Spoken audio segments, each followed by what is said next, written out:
तो दोस्तों नमस्कार, मैं हूं अनिल और रेसलिंग सुपर धमाल में आपका स्वागत है। तो दोस्तों WWE ने अपने फैंस और रेसलर्स की भारी डिमांड पर एक बार फिर महिला रेसलिंग को समर्पित अपने खास इवेंट एवोल्यूशन को शुरू कर दिया है। WWE एवोल्यूशन 2025 इस बार 13 जुलाई को अटलांटा के स्टेट फार्म अरीना में होने जा रहा है, जिसे भारतीय दर्शक 14 जुलाई को देखेंगे। आपको बता दें 14 जुलाई की सुबह नेटफ्लिक्स पर आप इसको लाइव देख सकते हैं। ये इवेंट महिला डिवीजन की प्रतिभा और शक्ति का एक शानदार प्रदर्शन होगा, जिसमें कई रोमांचक मुकाबले देखने को मिलेंगे। WWE एवोल्यूशन 2025 भारतीय समय के अनुसार 14 जुलाई की सुबह से शुरू होगा। अमेरिका में ये इवेंट 13 जुलाई को शाम 7 बजे और शाम 4 बजे पीटी पर शुरू होगा। ये अटलांटा जॉर्जिया के स्टेट फार्म अरीना में आयोजित किया जा रहा है। WWE के सभी प्रीमियम लाइव इवेंट को नेटफ्लिक्स पर देखा जा सकता है।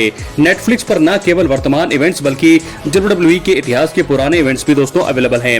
एवोल्यूशन का पहला इवेंट 2018 में हुआ था। अब ये इवेंट 7 सालों के बाद से फिर लौट रहा है, जहां कई महिला रेसलर्स एक्शन में नजर आएंगी। इस इवेंट की वापसी से महिला रेसलिंग की ओर को जो है बढ़ावा मिलेगा। ऐसे में ये जानते हैं इस साल होने वाले एवोल्यूशन में मैच कार्ड क्या है। और सबसे पहले मैच की बात करेंगे नियोमी वर्सेस जेड कारगिल। तो दोस्तों इस मुकाबले में कौन जीतेगा अपनी राय कमेंट बॉक्स में जरूर दें। नियोमी या जेड कारगिल, बहुत ही बड़ा ये मुकाबला होने वाला है और मुझे ऐसा लगता है कि इस मुकाबले में बहुत सारी चीजें जो है दांव पर है। नियोमी इस समय miss money in the bank है, हील किरदार निभा रही है, वहीं जेड कारगिल जो है इस समय अच्छा काम कर रही है। और स्पेशल गेस्ट रेफरी मुझे लगता है कि प्रियंका बेलेर इस मुकाबले में आने वाली है, तो मुझे लगता है इस मुकाबले में जीत होगी नियोमी की। क्या लगता है आपको अपनी राय कमेंट बॉक्स में जरूर। इसके बाद बढ़ेंगे अगले मैच की तरफ, जो है टिफनी स्ट्रैटन वर्सेस ट्रिश स्ट्रैटिस। ये मुकाबला होगा WWE वुमेन्स चैंपियनशिप के लिए, जहां टिफनी स्ट्रैटन दांव पर लगाएगी अपनी चैंपियनशिप को ट्रिश स्ट्रैटिस के सामने। तो कौन जीतेगा दोस्तों, क्या लगता है आपको अपनी राय कमेंट बॉक्स में जरूर दें। इस समय WWE का फ्यूचर है टिफनी स्ट्रैटन, और वर्तमान और लेजेंड जिन्होंने बहुत ही कमाल काम करके दिखाया है ट्रिश स्ट्रैटिस को कौन नहीं जानता होगा। कमाल की वो लेजेंड रही है। तो इस मुकाबले में मुझे ऐसा लगता है कि जीत होने वाली है, टिफनी स्ट्रैटन ही अपने टाइटल को रिटेन करेंगी। क्या लगता है आपको अपनी राय कमेंट बॉक्स में जरूर दें। इसके बाद बात करेंगे हम NXT की चैंपियनशिप भी दांव पर होगी, क्योंकि NXT, स्मैकडाउन और रॉ यानी कि WWE की जितने भी ब्रांड है सभी आपस में लड़ते हुए यहाँ पर नजर आएंगे। तो NXT की चैंपियनशिप भी दांव पर होगी। इस मुकाबले में मुझे लगता है कि जो चैंपियन है वो अपने टाइटल को आराम से रिटेन कर लेंगे। एक और बड़ा मुकाबला जो मेन इवेंट करेगा एवोल्यूशन 2025 को मेन इवेंट करेगा, वो है रिया रिप्ली वर्सेस यहाँ पर इयो स्काई। ये तो इस समय WWE की शिखर पर हैं, टॉप पर है रिया रिप्ली और इयो स्काई अपनी चैंपियनशिप को जो है दांव पर लगाएगी रिया रिप्ली की। मुझे लगता है दोस्तों यहाँ पर एक टाइटल चेंज देखने को मिलने वाला है और रिया रिप्ली बन जाएंगी नई वुमेन्स चैंपियन। क्या लगता है आपको अपनी राय कमेंट बॉक्स में जरूर दें। क्या इयो स्काई कर लेंगी रिटेन या रिया रिप्ली बनेगी नई चैंपियन। मुझे लगता है कि रिया रिप्ली बनेगी नई चैंपियन। इसके बाद होगा ट्रिपल थ्रेट मुकाबला इंटरकॉन्टिनेंटल चैंपियनशिप के लिए। बेकी लिंच डिफेंड करने वाले हैं अपने टाइटल को बेली और लायरा विल्कीरिया के खिलाफ। तो लायरा विल्कीरिया पहले चैंपियन थी और उनको हरा करके चैंपियन बनी है बेकी लिंच। मुझे लगता है कि इस बार भी टाइटल चेंज नहीं होगा, टाइटल रिटेन कर लेंगी बेकी लिंच और ऐसे में हार का सामना करना पड़ेगा यहाँ पर बेली और लायरा विल्कीरिया। उसके बाद होगा बैटल रॉयल। कौन जीतेगा बैटल रॉयल दोस्तों। बैटल रॉयल में बहुत सारे मैच हमें देखने को मिलेंगे। इसके अलावा एक और मुकाबला भी है फेटल 4-वे। तो 6 टोटल मुकाबले हैं एवोल्यूशन में। छठा मुकाबला जो है बैटल रॉयल तो है ही, लेकिन मुझे लगता है कि एक जो मुकाबला है फेटल 4-वे जजमेंट डे की रॉकेट रॉड्रिगेज और रॉक्सन परे चैंपियन है, उनके सामने शार्लेट फ्लेयर और एलेक्सा ब्लेज, सोल रूका और जारिया बनाम द काबुकी वॉरियर्स। मुझे लगता है कि एलेक्सा ब्लेज और शार्लेट फ्लेयर बन जाएंगी नई वुमेन्स चैंपियन। क्या लगता है आपको अपने राय कमेंट बॉक्स में जरूर दें। लेकिन उसके बाद होने वाला है बैटल रॉयल।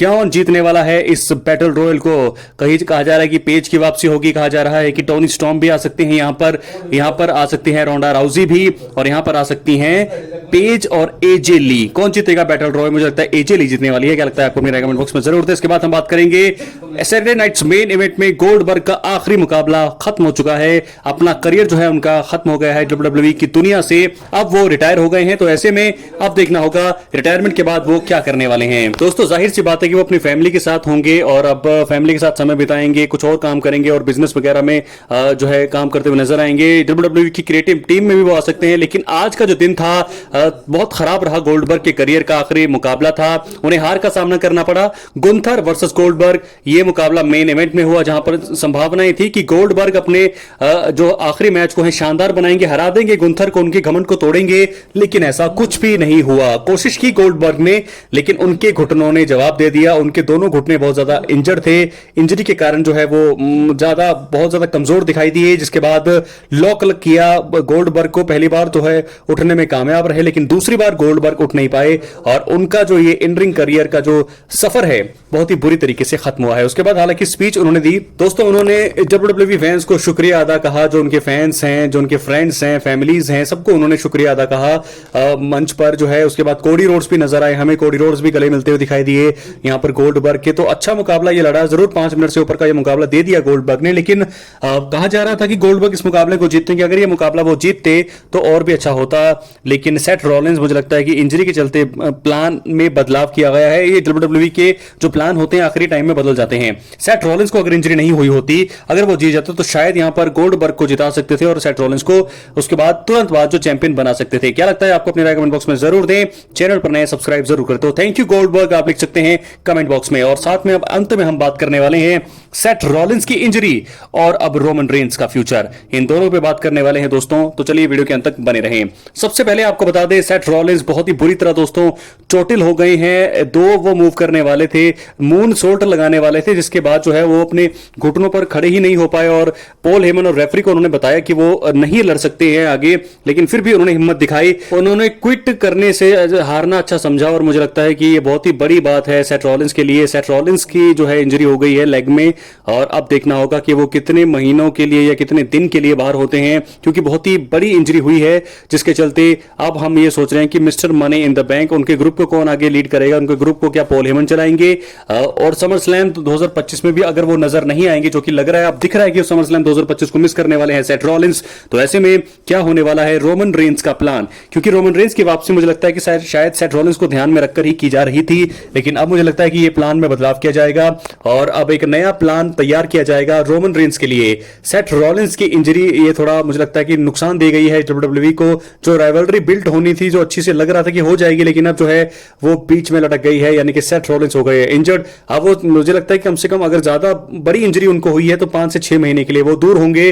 तो ऐसे में जब रोमन रेंस का रिटर्न होगा तो फिर वो मुझे लगता है कि ब्रॉन ब्रेकर सेथ रॉलिंस, क्या ब्रॉन ब्रेकर के साथ उनका मुकाबला होगा या फिर वो किसी नई स्टोरी में इन्वॉल्व होंगे? दोस्तों, क्या लगता है आपको? अपनी राय कमेंट बॉक्स में जरूर दे। What next for Seth Rollins? क्योंकि रॉलिंस अगर 5-6 महीने के लिए रिंग से दूर रहेंगे, चोटिल रहेंगे, तो एक तो वो इस समय हील का किरदार निभा रहे हैं, पॉल हेमन उनके साथ हैं, उनके जो नई टीम है ब्रॉनसन रीड, ब्रॉन ब्रेकर, उनको क्या होगा?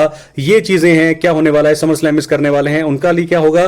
और साथ के साथ रोमन रेंस के लिए जो प्लान बनाए गए थे कि वो सेथ रॉलिंस के साथ सामना करेंगे, सेथ रॉलिंस के साथ उनका मुकाबला होगा समर स्लैम में, लेकिन अब वो होता हुआ नजर नहीं आने वाला, क्योंकि जो सेथ रॉलिंस इंजर्ड हो गए हैं और सेथ रॉलिंस की इंजरी के बाद रोमन रेंस का प्लान बिल्कुल चेंज होने वाला है। क्या वो न्यू ब्लड लाइन, जो ब्लड लाइन की स्टोरी चल रही है वहां पर जेकब फाटू, सोलो सिकोआ की जो राइवलरी चल रही है, वहां पर वो शामिल होंगे या फिर यहीं पर ब्रॉन ब्रेकर और ब्रॉनसन रीड है, क्या वो पॉल हेमन की स्टोरी में ही इन्वॉल्व होना चाहेंगे? सेथ रॉलिंस नहीं होंगे, लेकिन क्या इसी स्टोरी को कंटिन्यू करना चाहेगी WWE? क्या लगता है आपको? अपने राय कमेंट बॉक्स में जरूर दें। या फिर चैंपियनशिप के लिए वो जाएंगे? तो रोमन रेंस की वापसी अभी तक तो नहीं हुई है, लेकिन अब स्टेटस बहुत ही ज्यादा मुश्किल में है, क्योंकि सैटरडे नाइट्स मेन इवेंट में रोमन रेंस नजर नहीं आए, उनका रिटर्न नहीं हुआ। तो अब समर स्लैम 2025 में क्या वो आएंगे? दोस्तों, अब यही सवाल है सबके मन में, क्या वो समर स्लैम का हिस्सा बनेंगे? क्या वो समर स्लैम 2025 में लड़ते हुए नजर आएंगे? क्योंकि अगर ऐसा नहीं होगा तो फिर फैंस को बहुत बड़ा झटका है। सेथ रॉलिंस बाहर हो गए हैं, इंजर्ड हो गए हैं, तो ऐसे में रोमन रेंस एक ऐसा चेहरा, एक ऐसा बड़ा नाम, जो अगर समर स्लैम 2025 मिस करने वाले हैं तो बहुत ही बड़ी मुसीबत आने वाली है WWE में। क्या लगता है आपको? डेड होगी समर स्लैम 2025 का इवेंट हमेशा से शानदार रहा है, लेकिन अगर इस बार रोमन रेंस भी नहीं होंगे, रॉलिंस तो नहीं है, रोमन रेंस भी नहीं हिस्सा होंगे समर स्लैम का, तो बहुत ज्यादा मुश्किल आने वाली है WWE के लिए। क्या है आपकी राय? अपने कमेंट बॉक्स में जरूर दें। मिलते हैं अगली वीडियो में। बहुत बहुत धन्यवाद।